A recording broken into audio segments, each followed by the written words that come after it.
letak kesalahan orang-orang Wahabi, Salafi atau Mukiban, letak kesalahannya adalah bahwa sumber kebenaran itu ada tiga loh sebenarnya. Yang pertama itu khobar sodik, kabar yang benar. Yang kedua itu empirisme. Nah, yang ketiga ini rasionalisme.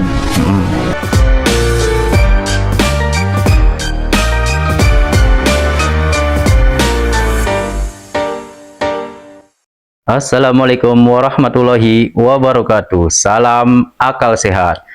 Oke guys, kita jumpa lagi bersama saya Komarudin di channel Dulur Official, channel yang bertujuan untuk mencerdaskan anak bangsa. Baik, untuk pembahasan kita kali ini kita akan membahas mengenai sekelompok Wahabi atau Salafi dan kelompok Mukimat, karena kelompok ini dianggap sebagian orang telah menyimpang. Maka dari itu kita akan membahasnya. Tetapi sebelum kita membahasnya, jangan lupa subscribe, like, dan komen agar kami bisa lebih semangat lagi dalam membuat video-video selanjutnya. Baik, kita langsung saja ke dalam pembahasannya bersama narasumber kita, Abdul Rozak. Oke, Abdul Rozak, kita langsung saja ke dalam pembahasannya. Menurut pendapat Anda, apa penyebab banyak umat Islam yang tersesat, terutama Mukimat dan Wahabi atau Salafi? Assalamualaikum warahmatullahi wabarakatuh. Bismillahirrahmanirrahim. Ini membahas soal kelompok-kelompok Islam yang menyimpang. Jadi begini, letak kesalahan orang-orang Wahabi, Salafi atau Mukimat nanti saya terangkan perlahan-lahan. Ini ilmu penting. Jarang yang bahas ilmu ini. Nah, yang mengerti ilmu ini biasanya orang-orang filsafat. Oke, baik. Para ustadz juga kebanyakan jarang yang ngerti lah. Jadi begini, letak kesalahannya adalah bahwa sumber kebenaran itu ada tiga loh sebenarnya. Apa aja tuh? Ada tiga. Yang pertama itu khobar sodik, kabar yang benar. Yang kedua itu empirisme. Nah, yang ketiga ini rasionalisme. Ini. Jadi rasionalisme itu yang ketiga.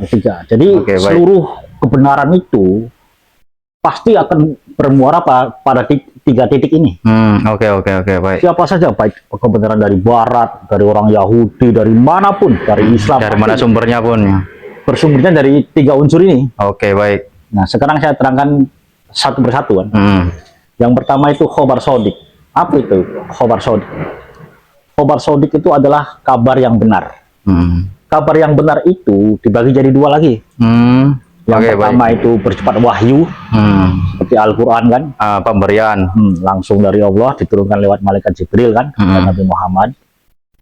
Yang kedua itu khobar mutawatir.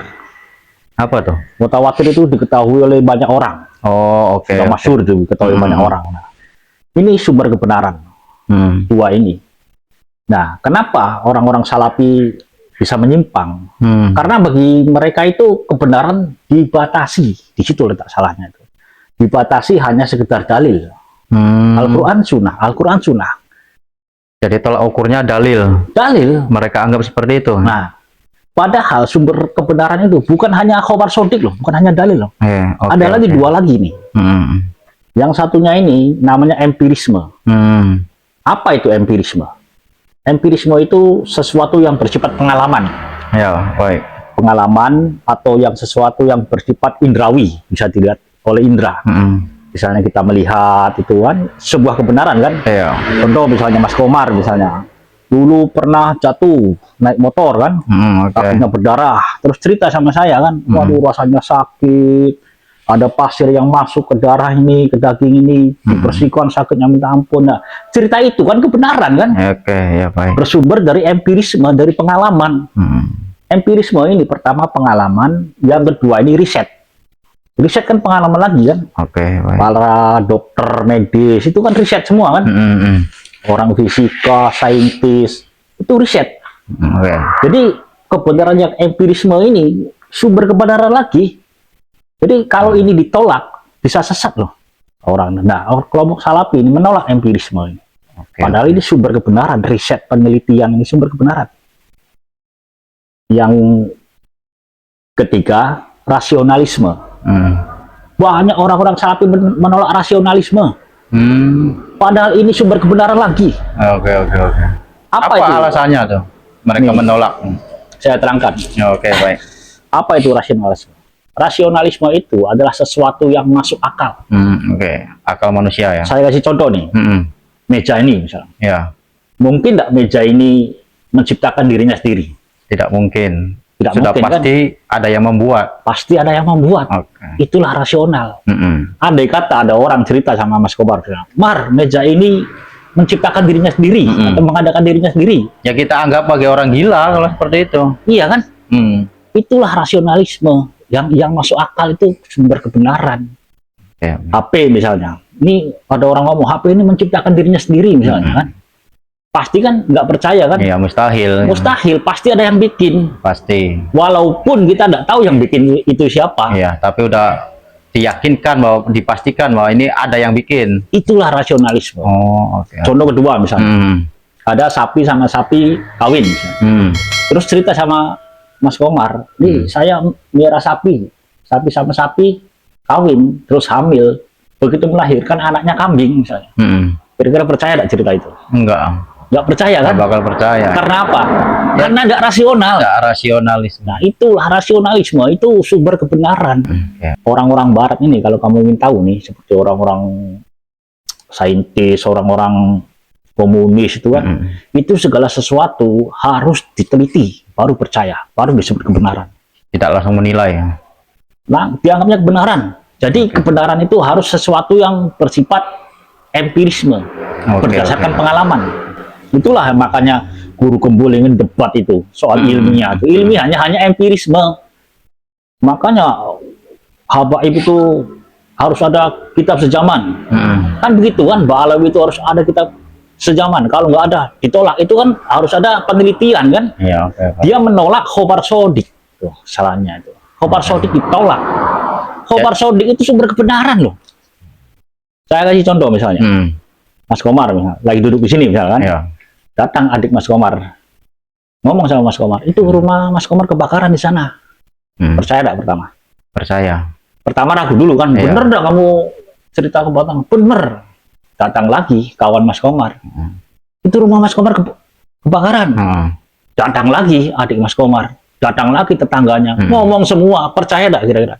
Pasti percaya, itu karena banyak orang pada mengetahui dan melaporkan. Makanya Khobar Sodik itu termasuk salah satunya itu yang mutawatir, diketahui banyak orang. Oke, baik. Jadi menurut Anda ini kelompok Wahabi atau Salafi ini menolak 3 hal dasar ini?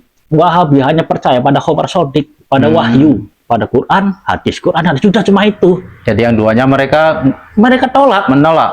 Termasuk amalan-amalan yang dikerjakan oleh para ulama, misalnya zikir, baca Asmaul Husna 129 misalnya kan, tiap hari nanti rezekinya lancar. Orang Wahabi kan nanya dalilnya mana?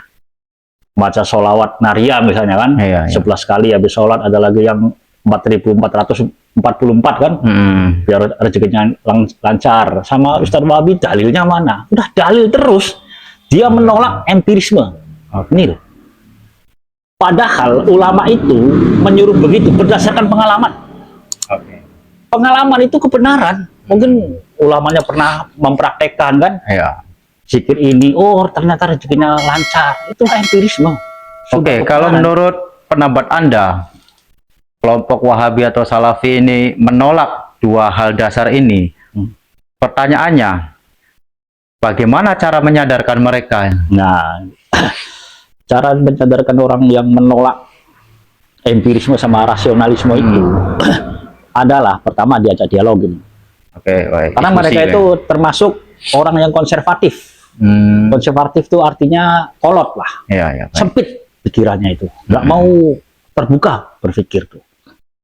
Padahal rasionalisme itu perintah Al-Quran loh.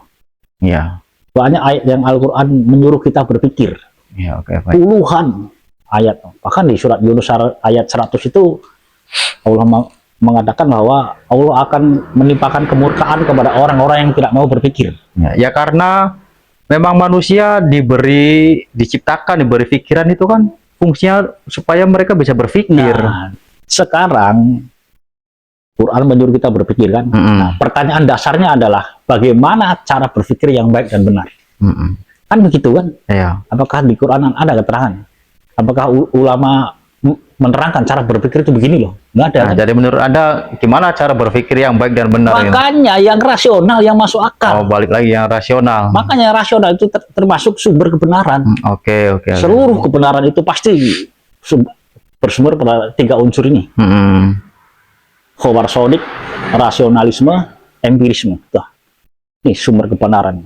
Jadi kesimpulannya adalah, misalnya nih orang Salafi menolak rasionalisme, menolak empirisme. Orang seperti itu ujung-ujungnya akhirnya percaya juga nantinya. Pasti meyakini, mau percaya ujung-ujungnya. Karena kuat sekali, mereka juga pasti kan memakai akal dia kan. Iya.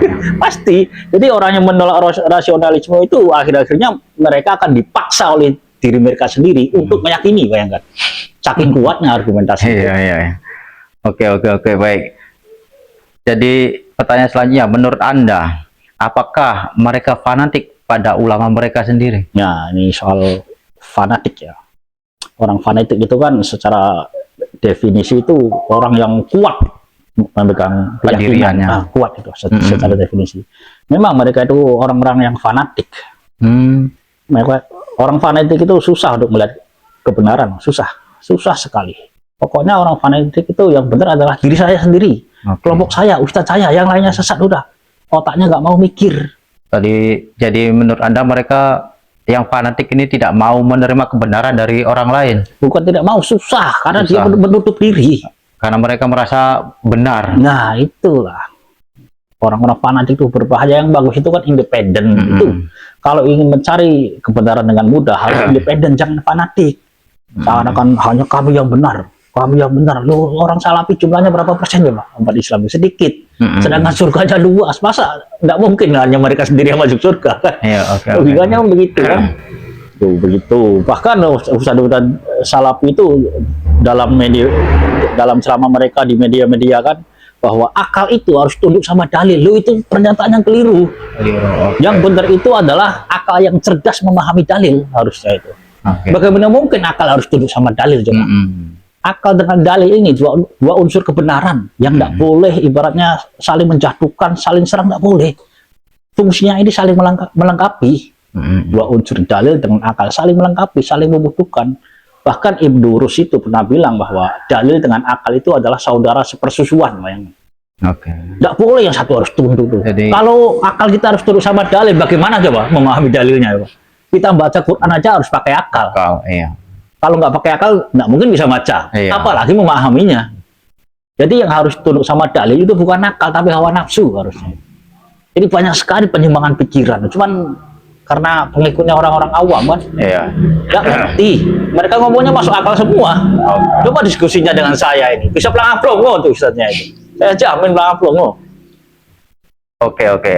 Terima kasih banyak atas pencerahannya nih, Bang Rojak. Mudah-mudahan orang yang menonton video ini dapat tercerahkan atau akalnya terbuka agar mereka bisa mau menerima kebenaran atau lebih mudah lagi menerima kebenaran, baik kebenaran itu datangnya dari siapapun. Oke guys, kita akan akhiri saja video kita kali ini. Kita akan berjumpa lagi di video-video selanjutnya. Wassalamualaikum warahmatullahi wabarakatuh.